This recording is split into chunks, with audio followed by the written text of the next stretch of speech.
Hello there, hi. I thought I'd carry on reading through the New Yorker article by Rachel Aviv. This is part 6, at the end of part 5. Very sadly, baby Q passed away. And Lucy was worried that in case she was missing something and wasn't good enough. And then Dr. A, I think it is, her friend, somebody who she felt had supported her, said that she was doing great and that he would support her. He would write her a reference or a statement.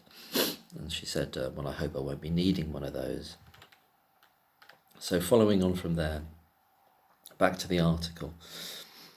Lucy Letby was supposed to work the next night. That's the night after the death, the day before. But at the last minute, Powell, that's Arian Powell, one of the managers, called and told her not to come in. Quote, "I'm worried, I'm in trouble or something," Lucy Letby wrote to Cheryl. That's one of her friends at the hospital. Another nurse, I believe. "How can you be in trouble?" Cheryl replied. "You haven't done anything wrong." "I know, but worrying in case they think I missed something or whatever," Lucy Letby said. "Why leave it until now to ring?" "It's very late, I agree," Cheryl said. "Maybe she's getting pressure from elsewhere." Well, she certainly was getting pressure from elsewhere. "She was nice enough, I just worry," Lucy Letby responded. "This job messes with your head." "Absolutely. And it's not so much even the job messing with her head, it's..." Lucy Letby said that, but I think it's really the reality is that she knows that some of the other people she's working with are messing with her head, and the organisation's messing with her head. They're not telling her what she's done wrong or if she's done anything wrong, but they've moved her from nights to days, and now they're telling her not to come in at all. And there are certainly people there messing with her head. We know who they are. We know who they are. And then there's the rumour mill on top of that Lucy Letby will obviously be aware of. Lucy Letby worked 3 more day shifts and then had a 2-week vacation. Breary, Jayaram and a few other paediatric consultants met to discuss the unexpected deaths. Well, it's only these that are, they didn't do meetings for all the other, I keep going back to this, what about the other potentially 12 or more, potentially more, 12 deaths? Did they have meetings about all those as well? No, those are the ones that are all deemed expected, as confirmed by Evans. So are we to believe that they were also expected by the consultants there? We don't know that explicitly. It's only Evans that then decides what's expected and what's not expected later down the line. But in this case, en route, Brewery and Jayaram are deciding what's unexpected as well. They're like Evans. They're kind of like an Evans. They're not an Evans light, but they're the forerunners to Evans, confirming all their views in a way about what's expected and what's unexpected. That's why I absolutely, and I've always believed that they got together prior to Evans receiving those medical notes about which ones to pick, which are the ones to pick. That information's out there somewhere. Somebody knows that outside of the people involved. I suspect somebody knows that, and we need a whistleblower really to confirm it. It's a suspicion, I don't know it, but I believe they've all got together so that Evans knows which ones to pick and which ones to leave out, crucially, in terms of the deaths and the crashes across 2015 and 2016. And with this alleged checking mechanism, which wasn't one at all, a complete further element of fraud in the corruption and fraud in the police investigation and the prosecution's case.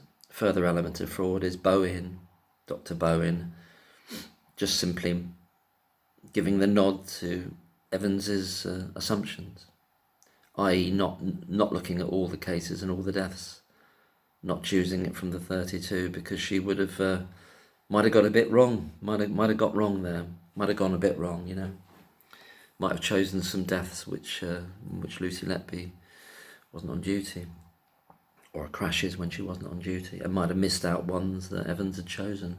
So she had to be delivered all the answers for her to just say, yes, that looks all right. Yeah, that looks all right. And then the other experts in the court doing the same. Yeah, that looks all right. Yeah, that's right. Yeah, Evans is right. And Evans is saying, really effectively, it's being given the impression as though he's another layer of looking at this issue. But it's already been, they've chosen, Jayar and Brewery are choosing them all, even before it's ascertained whether there's any falsely ascertained that there's deliberate harm. They're already choosing them. They're already choosing them. So these two characters, Brewery, Jayaram, these two ghastly characters, and a few other paediatric consultants, probably Gibbs, a few, most likely Gibbs, and this Dr. B, this shadowy Dr. B, met to discuss the unexpected deaths. We were trying to rack our brains, Brewery said. What a stupid thing to say. In what way are they racking their brains? What does that mean? What does that even mean? What they're trying to do is to firm up and harden up the allegations and the scapegoating, and the witch finding. That's what they're racking their brains to do. To get together, to conspire, to breathe together, speak together, to push it all onto Lucy, once and for all, get Lucy removed. And that's what they achieved in July 2016. Brewery said, we're trying to rack our brains as well. A post-mortem x-ray of one of the babies had shown gas near the skull, a finding that the pathologist did not consider particularly meaningful. Oh, what does he know? What does the pathologist know? I mean, only Evans knows from the notes a couple of years later. Since gas is often present after death, as part of a natural process that happens in the body after death. Jayaram remembered learning in medical school about air embolisms. Oh, he remembered that, did he? A rare, potentially catastrophic complication that can occur when air bubbles enter a person's veins or arteries, blocking blood supply. Well, they can also, air can be pushed into the body through these lines that are introduced as well, especially if they're being taken out and put in, That can be a cause of it as well, as confirmed by Dr. Michael McConville on the We Need to Talk About Lucy Letby podcast. And as confirmed by the sort of basic understanding of that can happen,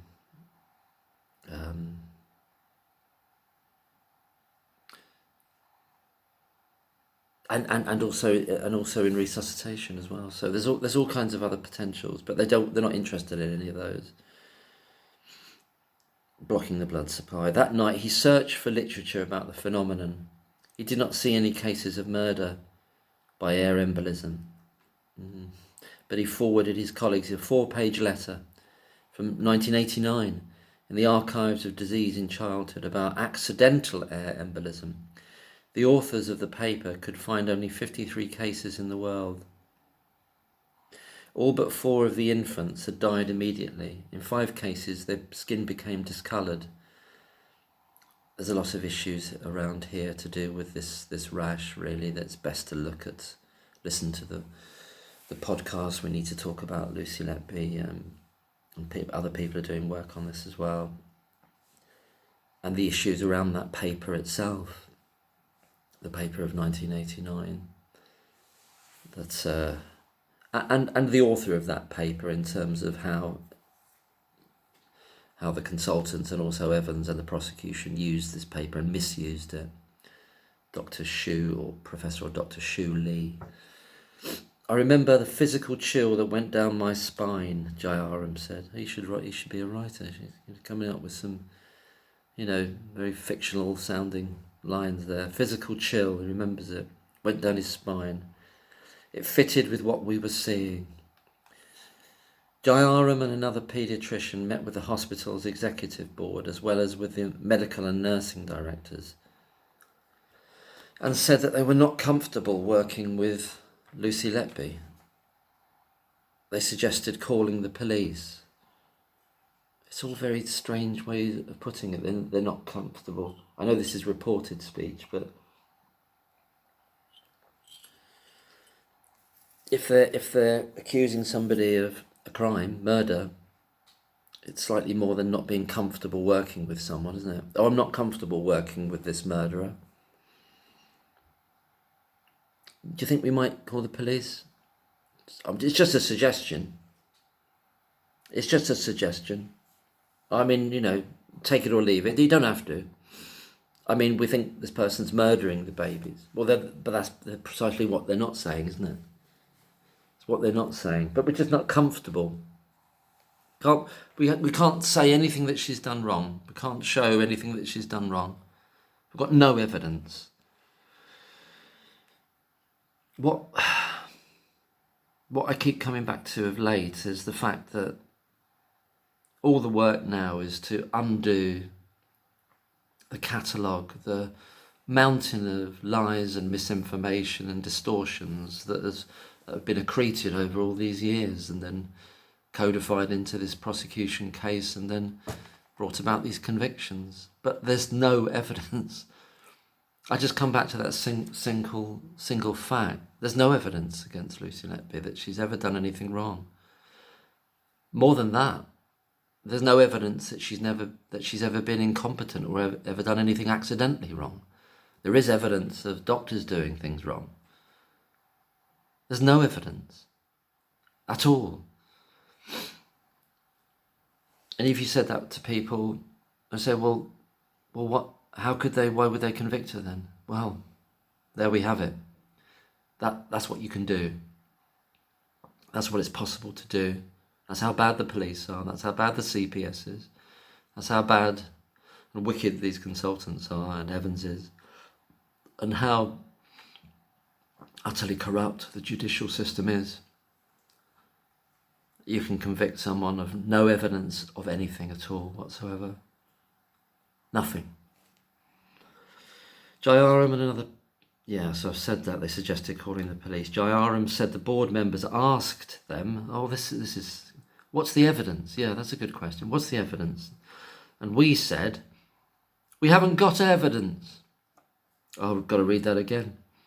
The board members asked them, what's the evidence? And we said, wait for it, we haven't got evidence, but we've got concerns. Sounding very witchcrafty, isn't it? We've got concerns. The old lady that lives down the lane sort of muttered this, what we thought was a curse, as she went by the field, and then all the crop went bad, But have you got any evidence that it was her that caused that? Oh no, but we've got concerns about the old lady down the lane. Right, we better have her in then. We better, move her out of her home, ostracise her. We've got concerns to relieve the general burden on the unit. Well, the general burden on the unit, that's an odd way to put it, because it's really the fact that the unit's in chaos. The general burden. Okay, the directors and the board decided to downgrade the ward from level 2 to level 1. Well, I think that came out of the RCPCH report. That was a recommendation from them. They were following that. So it kind of didn't really come from them. It's come from another authority really telling them you're not fit to be a level 2 unit, and you shouldn't have been one for a long time, if ever, probably. How many other deaths have been caused over the years there that shouldn't have been, Well, we know about one in 2014, certainly. That became a news report, an article. Down to medical errors again, doctors without the required skills and care and ability to look after babies of this age. It would no longer provide intensive care. and women delivering before 32 weeks would now go to a different hospital, i.e. a level 3 unit. Or perhaps another level 2 unit in the area. I don't know where the nearest one was, but or a mixture of level 3 and level 2 then. The board also agreed to commission a review by the Royal College of Paediatrics and Child Health. Oh, I've got that wrong then. I have to retract that. To explore what factors might explain the rise in mortality. I take that back. I thought that was happening at the same time. So yes, they have brought it down to a level 1 themselves, and then they've commissioned the review, which confirmed that that's what needed to happen. Of course, that's interesting. But more saliently, in terms of these levels, they've never raised it back up again, have they? So they've got rid of the serial killer, but they've never raised the level up to level 2. Makes you wonder why, doesn't it? Makes you wonder if the general feeling of both of the board and the RCPCH, Royal College of Paediatrics and Child Health, is that it should never have been a level 2, wasn't fit to be 1, couldn't do it. It was dangerous, chaotic, unsafe, as Alison Timmis, another consultant, said. Unsafe for the children, and will drive the staff to having nervous breakdowns. And unsafe, and the cost will be in children's lives, as she said. And they never raised it back up. If there'd been nothing wrong with that unit, why wouldn't it be a level 2 again now? Why wouldn't it be a level 2? Or might it be that there's something wrong with the unit? And always was. And that's why they have never raised it back up. To explore the factors that might explain the rise in mortality. Well then, yeah, you've got to explain all the deaths, then, haven't you? Or even if you took out all the deaths that Lucy ends up being convicted for, you've still got a huge rise in mortality. But that's never explained. That's never explained. Not to this day. It's never explained. You know, we haven't got 7 deaths over 2 years. We've got 19. I believe 19. I think there could be more even, because I think they're falsely coding them as stillbirth deaths rather than early neonatal deaths. After Lucy Letby returned from vacation, she was called in for a meeting. The deputy director of nursing told her that she was the common element in the cluster of deaths. Well, which cluster of deaths? What about the January ones? But you see how they're cherry picking. See how the cherry picking is consolidating, and that she's the common element. Who was the common element? Who was the common element in January 2016 when you got 3 deaths in a month? And when you've got the highest, most concentration of deaths over a 5-month period from, I think, from memory now, November 2015 to March 2016, you've got at least 7 deaths there. Not one of which ever is ascribed to Lucy Letby causing deliberate harm. Who's the common element there? We could find quite a few probably, in terms of doctors and other nurses perhaps. Why aren't they interested in that? Why aren't they interested in looking for a common element there? Why just these ones? Why just June 2016 in this case? The cluster. But we can choose this cluster, but this cluster doesn't matter. Why doesn't that cluster matter? January? Lucy let me not there for maybe 2 of them, or maybe not any of them. You can see how they've constructed it and how artificial it is. You can see it. It's just so, it should never have worked. It should never have been possible to do this. A decent, honourable, honest, non-corrupt police force would have said, well, look, you've got a cluster of deaths in January here that you're telling us are not suspicious. So what happened there then? What happened there? Why are you saying these are suspicious, but you're choosing this cluster because Lucy Letby happens to be on duty? But why are you studiously ignoring that one? It's just terrible. Common element in the cluster of deaths, and that her clinical competence would need to be reassessed. Clinical competence. So they're not mentioning anything about deliberate harm, but it's all about clinical competence. But nobody, to this day, not then, not a month after, not a year after, not 6 years down the line, well, 7 years down the line now, nobody's ever said anything or proved anything or shown anything, demonstrated anything about Lucy's, that's negative about Lucy's competence, ever. Not only is she not a serial killer, she's not incompetent. No one's ever said or proved or shown it, ever. But they have shown and demonstrated and noted and evidenced many incompetences of doctors en route. Ironic, isn't it? Bitterly ironic. She was distraught. Powell, the unit manager, who was also at the meeting, said, we were both quite upset. Well, why would she be upset as well then? Why would Powell be upset? Because she's the messenger to do something which she knows is unfair and wrong and unjustified, unevidenced, no justice for it, no right in it, but she's the one been tasked to give the message and enforce it and say you're going to be off the unit now, you're not nursing anymore, we've got concerns about your clinical ability. Lucy would go, well, sorry, can you, well, I'm not saying, could you imagine the idea, well, but what mistakes have I made then? Well, what are the mistakes I've made? Because they're not talking about murder or attempted murder or deliberate harm here. They're not saying, well, but what mistakes have I made then in these two? Can you point to them? Can you tell me what they are? We'll go through the notes now. Did I miss anything out? No.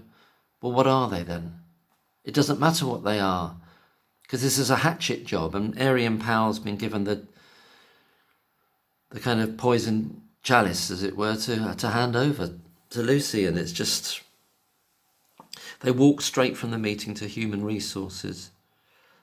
Quote, we were trying to get Lucy back on the unit, so we had to try and prove that the competency issue wasn't the problem, Powell said. This is very odd.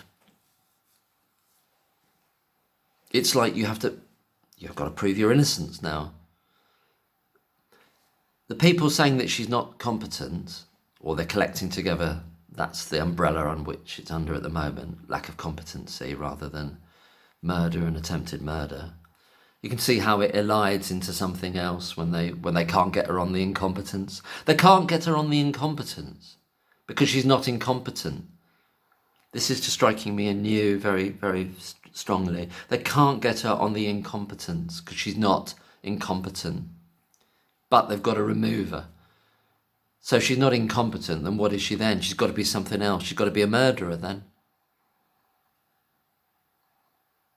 She's got to be, if you're not incompetent and a baby dies, then you've murdered the baby. They would have been happy with the incompetence. Jayaram, Breary, these other characters that are going along with it all, and eventually even the management would have been happy to kind of finesse it, allow it to be, oh, well, she was just incompetent. What was she incompetent about then? What did she do wrong? Well, don't ask that. What are you talking? Come on.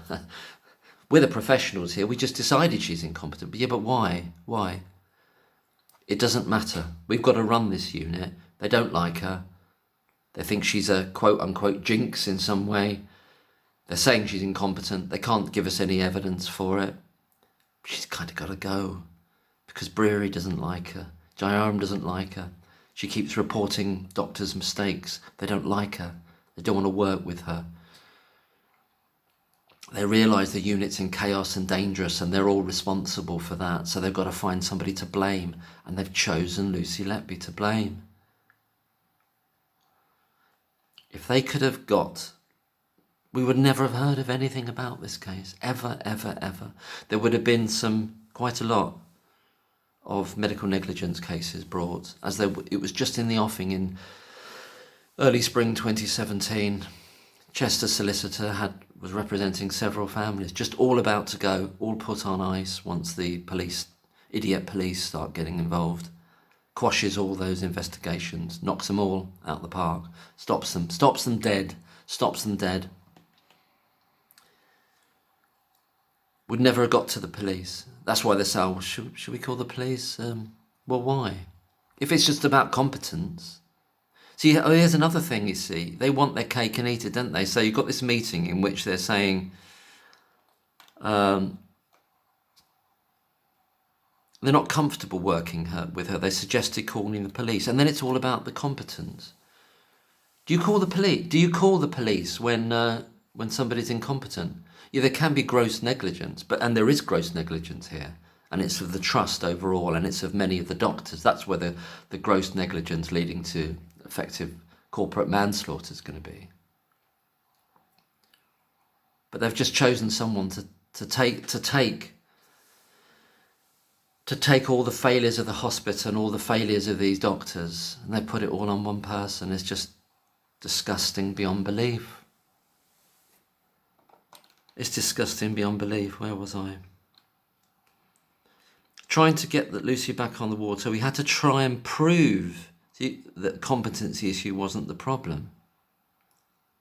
How do you do that? How do you prove that someone is competent when they've been removed for incompetence, but nobody has actually said or described or evidence or shown what the incompetence is? They've just said it. Or they've just said some shadowy thing about, we don't feel comfortable working with this person. Should we ring the police? Why? Well, we just don't feel comfortable. What are we going to say to the police? Hello, is that the police? There's consultants here. They don't feel comfortable working with a nurse. What?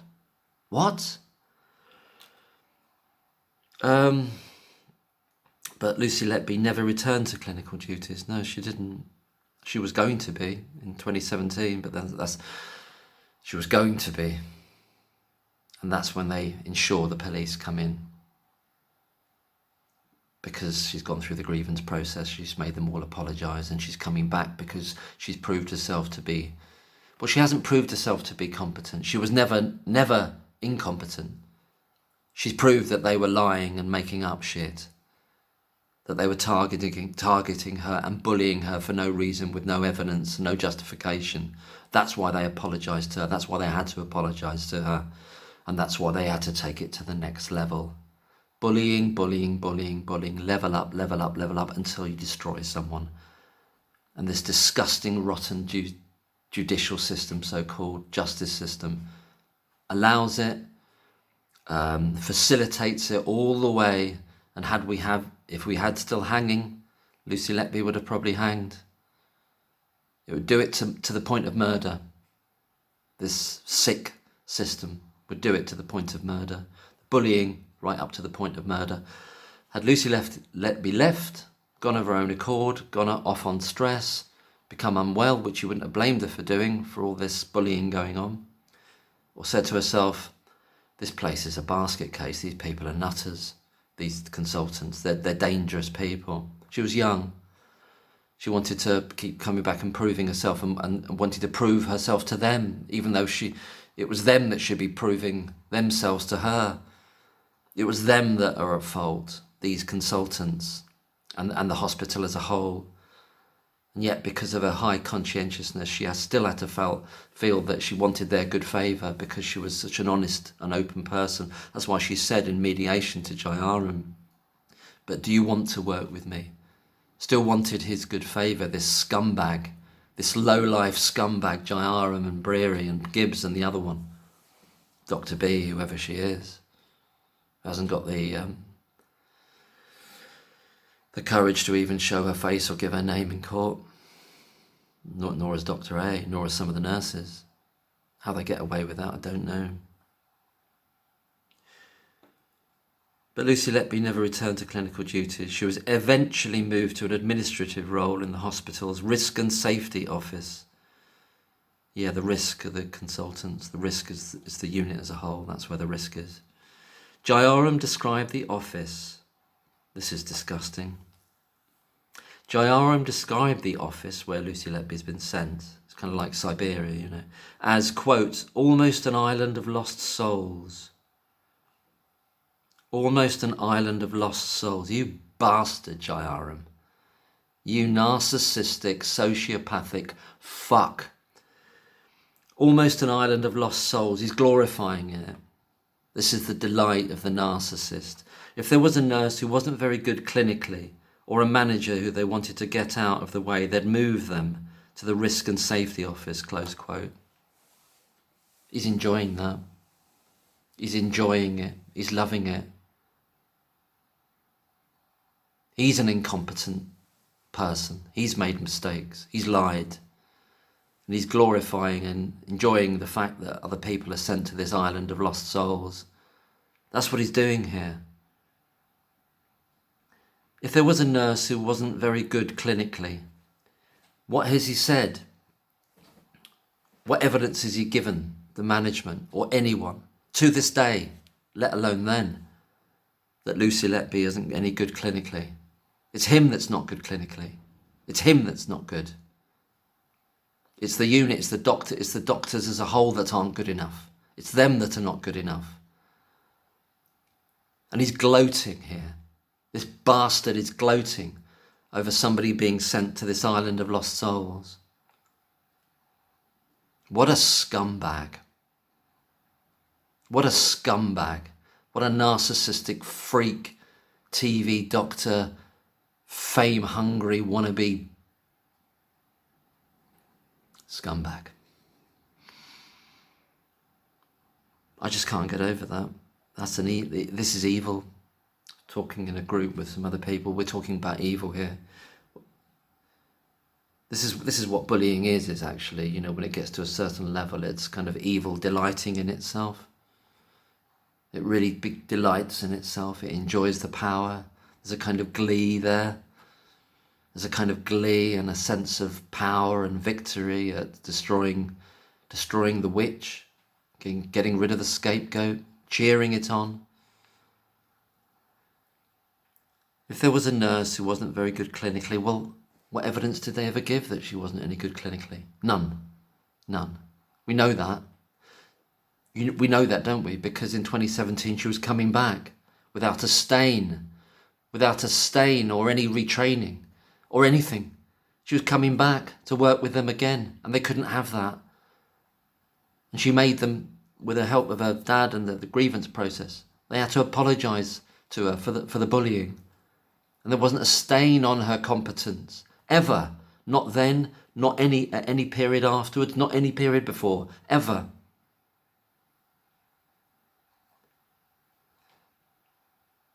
So why would she be in the island of lost souls without anybody saying, well, this is what you've done wrong, that's what you've done wrong? Why wouldn't, if somebody is so bad clinically, that they have, according to these GIT consultants, caused the death deliberately or inadvertently, or because of negligence, or because of failure, of incompetence of one kind or another, that they cause the death of many children, wouldn't the Nursing and Midwifery Council be involved in that? Or is it sufficient in the NHS just to send you, just to kind of park you in a admin job? You'd keep your registration as a nurse, would you? If they're that concerned about her lack of competence, which they've never proved, and they've never shown any lack of competence, never evidenced it, They know that Lucy Letby could just leave Chester Hospital and go to a nursing position somewhere else. If they were that concerned that her lack of competence is so severe that it causes deaths, she would be reported to the Nursing and Midwifery Council, wouldn't she? To get the registration taken away, so that she can't work as a nurse ever again. But they don't do that. Why don't they do that? Why don't they do that? Because the Nursing and Midwifery Council are going to go, well, what evidence have you got that she lacks competence? And they're going to go, like they did at the meeting, like they said at the meeting, what did they say? We haven't got evidence. We haven't got evidence. Nursing and Midwifery Council say, come again? You're telling us that you want her stripped from being a nurse, you want to, that she can't be registered as a nurse anymore, she can't practice as a nurse. Why? Well, because we don't feel comfortable working with her. Yeah, but why? What's she done wrong? Has she done some serious things wrong? Serious incompetence that puts... Well, we haven't got any evidence.